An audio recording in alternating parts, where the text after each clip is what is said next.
So high holding costs, land taxes, developer contributions are all pushing up the price of lots and discouraging developers from bringing land to the market.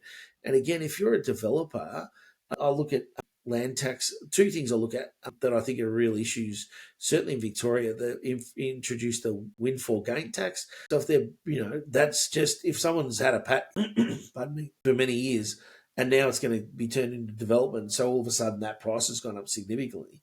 They're taxing that person for being lucky enough to own in an area that they bought many years ago. Yeah. And they're adding more tax to that. Well, that tax just gets passed on. It's not like, give all this money to the government. No, they pass it on to the end user. That's part one. So there's your added cost at the front end. Then if the developer, let's say they're well cashed up and they can afford to fund a whole lot of land, they go, bugger, we'll get ahead of the game and we'll develop all this land. The minute that land titles and it rolls around at Christmas again, the end of the year, they get slugged land tax on that. So they get a double whammy, right? So they can't afford to actually just develop more because they can. So, there's a few things that the government really need to look at, and that's review and reduce stamp duty and land tax on undeveloped lots. And again, the government's also talking about unrealised capital gains and taxing on unrealised capital gains. And if they do that, it's just, again, another way to just put a handbrake on future development and continue to stymie the land supply.